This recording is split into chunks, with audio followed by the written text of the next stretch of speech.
Hey guys, it's Kay. I just want to put this out there that this Trent Bolt was never actually proven beyond a shadow of a doubt that he was with Chris. Now, at the beginning of the interview, the FBI agent does act really skeptical and tells him, "I think you're lying." And the full interview was never put out there until like 2 days ago. I will leave the link for that in the description box.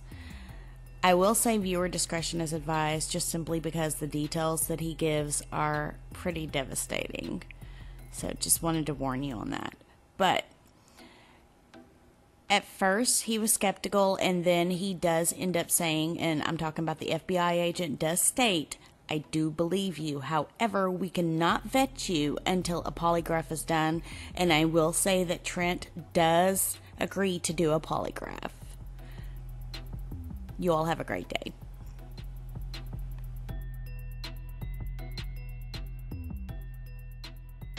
You didn't do anything here that you're being charged of. The investigation really needs to focus on him and who's involved. Yeah, I agree.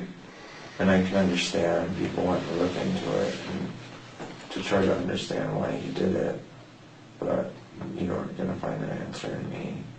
I mean, maybe I can give help with certain tools. I agree. I don't have the answers. Okay. I just didn't want it out there. I am a nurse, and I didn't want it out there to male escort next to my name. Okay. Because I would lose my job. Yeah. I'm the charge nurse. Yeah. Okay. I've been at this for a while, so I would lose at least the pretty much what I've worked for since I've gotten my LPN. Yeah. Your livelihood, everything you worked for. Yeah. I get it. So I think you did the smart thing tonight in coming here and coming to a police station, verifying our credentials, making sure we are who we say we are. Right. We can't give you any advice on what to do going forward, but you can probably see where there's some value in verifying who you're talking to. Right. Okay? Yeah. I would also say, again, I can't tell you who to talk to and who not to talk to, but I think that Tammy and I have this investigation and your interests in mind, and other people might not. Yeah. Okay. And I can tell you right now, it's pretty sexy and salacious and interesting for anyone to say, Chris Watts is not only a murderer, but he hired male prostitutes, right? That's a story that really sells. Yeah. So we're going to do whatever we can do to make sure that doesn't get out, and it might do you a lot of good to do the same. Oh, yeah. Yeah, I don't plan on having that out. I mean, if it comes out, But then I can do, but... If you give people, to include the media, more reason to look into you, and if you give them more opportunities to talk to you, they're good investigators. They're better than we are. You know what I mean? Yeah. So They really find you guys. I realize that. Yeah. We get leads from them all the time because they're better than us, faster than us, right? Yeah, I had the Today Show calling me on my way here, and What are you going to do if they call again? I have erased it. And, Okay. yeah. Again, it's up to Are you you. going on CNN? No, that's a no. No, I don't. I mean, I'm being dragged through the mud, and half the people are dragging me through the mud, and the other half are saying, hashtag I stand with Trent and shit like that, and I just can't imagine what Shannon's family is going through, of people sitting there saying, when I knew Chris, I knew the way he moved, I knew what type of person he was. Mm-hmm. I don't even know what happened that night, so for people to sit there and say that Shannon really did kill the girls and stuff, it's just terrible. What do you mean by that? People on social media, I mean, even messages I got from Messenger, people saying I didn't open them because, I don't know if you guys have Messenger, but there's requests that come through, and you can read the first half of the message without accepting the request if they're not your friend. Oh. And there's a lot of people on Facebook and a lot of people on Twitter sitting there. I mean, like I said, half of them are dragging my name through the mud, and the other half are sitting there putting their own narrative on the story, saying they knew that Shannon was emotionally and verbally abusive or whatever. And I knew the man, and I didn't even know that. So it's just, I can't imagine what her family's going through having to read that about their deceased daughter. You're right. What's your take on, are you aware of what Chris has said happened? Mm-hmm. And what's your understanding of what he said happened? That they talked that night and talked about getting a divorce, and that Shannon killed Bella and Celeste, and that he pretty much broke out in a rage, therefore killing Shannon. What do you think about that? I think it's bullshit. Why? The guy's just lied to me so much. Why would I believe this? Yeah. He got on the news, and in a roundabout way, I can't remember what exactly he said, because like I said, I can't really watch those videos, but in a roundabout way, he said, pretty much said, oh, if someone out there has them, you'll be sorry. Something like that. Mm-hmm. And then 24 hours for his neighbors to call investigators and say, this dude hasn't cried. Mm-hmm. This guy, I mean, isn't doing anything. Yeah. It just doesn't add up for me, but that's my own personal opinion. I don't know anything for a fact. Is there anything about your relationship with him where you think, oh, well, naturally, obviously, he was this way with me, so of course he's this type of person when he killed the girls and Shanann? There was one or two times he got really aggressive with me sexually. Tell me about it. He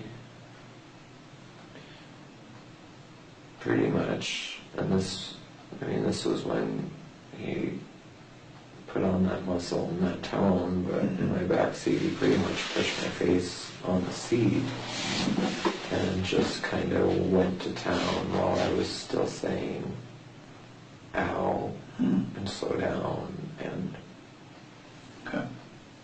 That was the time you said there was no oral or anything like that? Mm-hmm. And I mean, it was clear how, it was just really aggressive, and it was clear that I wasn't overreacting, because I mean, there was literally, and like I said, I don't mean to be graphic, but there was literally, and it just kept getting louder, and I kept saying ow. Mm-hmm. But that's the only thing that's what stuck out in my mind when I thought about him being capable. You said that happened a couple times, right? Mm-hmm. What was the other time? The other time he put his hands around my throat, and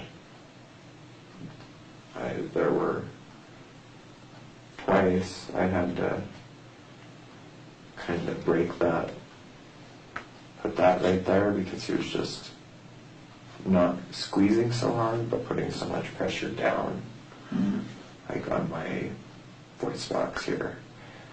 So To explain that, I don't know what position you're in, but he's doing that. And it's okay. I mean, we're talking about sex. We're talking about everything. So don't worry about being graphic for us. My legs on his shoulders,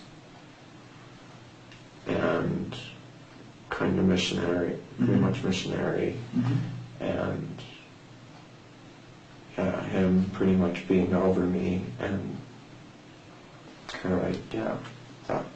Where was that? That was at Will and TJ's. Oh, was that the first time? That happened before the car incident happened. I'm sorry because these details are important. So the very first time was $250 where? At Where I'm staying in Loveland. At TJ's, home TJ's? And is this the same time that he was rough and on your neck? Mm-hmm. Okay. But after I kind of, because when you're putting pressure, you can push right here and it'll break it. After I broke that twice, and he did it again, I told him, I said, that's not a good feeling, you're hurting me. And he didn't do it after that, for that night. And what about the other time? The other time he didn't listen to me. What happened? He just put his, I think, right hand. Yeah, it would have been his right hand because he was hanging on to my car. Yeah, he put his right hand on my face and just pushed down harder to where my face kept going under the seat. Like, are you talking about your head or your face or My what? face. He was behind you? Mm-hmm. Okay. Doggy style. Okay. And I wasn't up like this. Mm-hmm. My back was arched. Okay. Can we clear up another thing? You were talking at one point about a tattoo that he had right here. Is that true? Mm-hmm. He did have a tattoo right here? Mm-hmm. Okay. And the only reason I ask is I'm not aware that he has that tattoo. So is it possible that that's a mistake or someone else, or did that actually happen? You guys talked about a tattoo on his arm? Yeah, I said something about it being cheesy or something. Okay. And where was it again on his body? It was somewhere in this area. Oh, it wasn't could it have been up here? Yeah. But could it have been down here too? I know it was higher on his arm than lower. Oh, it was higher. Yeah. Oh, okay. Because you kept pointing at your forearm before. That's why it's Yeah, more sorry, I confused. just meant like this area because that's where my tattoo starts. Oh. Yeah. Now, if you don't know, it's okay. Just say, I don't know, or I don't remember. Do you remember where it was on his arm? Not exactly, but Okay. it was, yeah, I would, trying to remember, I think it was anywhere from this to this area. Okay, so maybe between shoulder and elbow. Yeah. Okay. And then you talked about it kind of being something that pulled all of his other tattoos together, or maybe had to do with his family. Tell me that again. He didn't really go into detail, but he just said it ties into all my other tattoos. I asked him how so, and he explained the tribal tattoo to me, but he never, one of us got distracted or something, and he never went into talk about that. Okay. On the times where you guys were together and there was no sex and no payment, was it clear to you that it would just be a chat that night? No. Did you think that there would be sex? Yeah. Every time? I knew that that's what he was expecting, you know. Oh, okay. And there were times I purposely deterred it. Oh, just wasn't in the mood, what? Yeah, I just felt used. Hmm. There were times where I felt used, and there were times where he made me feel good about myself. Okay. But, All right. Did he ever give you any presents or anything?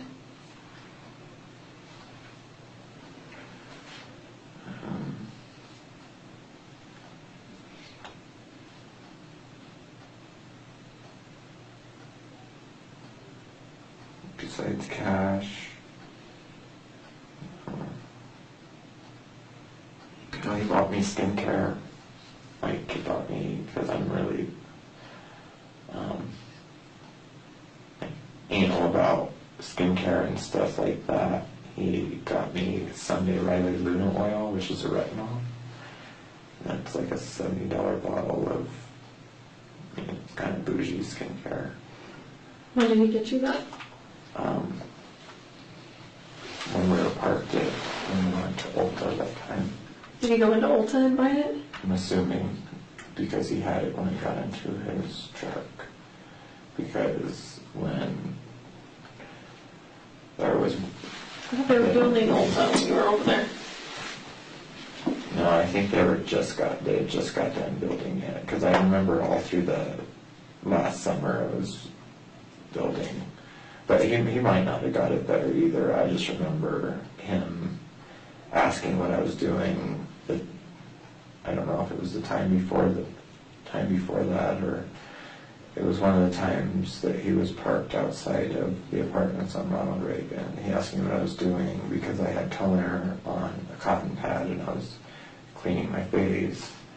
And then I had some type of glycolic acid or something in one hand, like not the bottle, but in one hand, so I could finish with the toner and then just rub that in. And he asked me what that was all about. And then he's like, "Oh, is that why you have such good skin?" And blah, blah, blah. I was like, "I don't know, I like to think so." And then he asked me about stuff like that because he knew that I have like lip filler and lip injections, so he'd ask me about stuff like that and kind of esthetician like questions. And then I had brought up the Sunday Riley living oil stuff. That's how he knew. Yeah, and he said, "No, let me see a picture." And I was like, "I don't know, I just can't justify spending $90 on a bottle this big." And then the next time he had that for me. But besides that, other gifts, there's just money.